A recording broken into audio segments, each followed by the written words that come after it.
नाम से गिरी रे कैले नाम चढ़ल गाछी पर से माना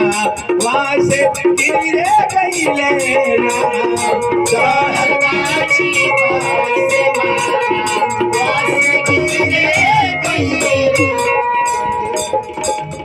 चारों ओर से बरसे लागल चारों ओर से बरसे लागल चारों ओर से बरसे लागल चारों ओर से बरसे लागल देहिया पर बनवा अहला देहिया पर बनवा से दुखी तर भइले नाम से दुखी तर भइले नाम अभी मनु गलवाना वा दुखी तर भइले नाम अभी मनु गलवाना वा दुखी तर भइले अभिमन्यु के जौन साथी रहे जौना के नाव रहे मासड़े कलश की बबुआ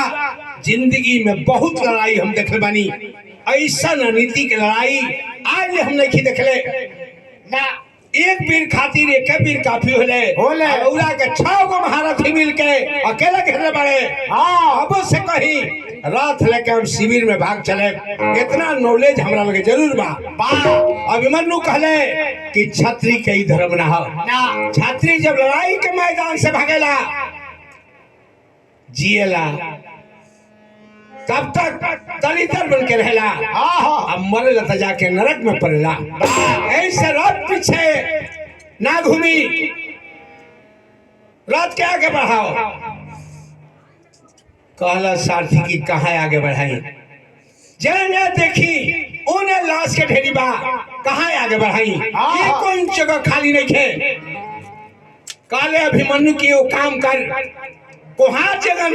चक्का नचा के हजारों मिट्टी के बर्तन बनावेले वही ना एक के तर पर रथ के नचाओ मामा श्री जंगन चक्र सुदर्शन नचाइली वही ना एक के तर पर रथ के नचाओ अगर अकेले 6 महारथी के जवाब ना दे धनी तब फिर अर्जुन के लाल का हाथ छोड़ दे ए भैया साथी लागले के दर पर रथ के हाथ नचावे 10 मिनट घड़ी देख के लड़ले 10 मिनट में जब 60,000 कौरव के वीर के मरले थर थर दुर्योधन कांपे लगल बाप रे बाप गुरुजी हम तो जानते रहिए कि वो दल में अर्जुन में वीर बा लेकिन ओकरा से रत्ती भर लड़का कम नहीं खे जल्दी कोनो उपाय करी जाओ ना उपाय से लड़का मारा जाओ गुरु द्रोणाचार्य कहले कि अभी उपाय बाकी है बा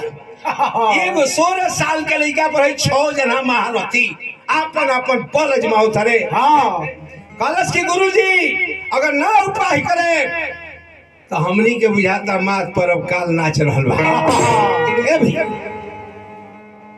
कहले कि उपाय तो सब नहीं है कहले गुरु द्रोणाचार्य की बात कही ले पक्का पहले मारो इनके साथ ही रुक जाए रथ के चक्का जब तक रथ के चक्का नाचत रही केहू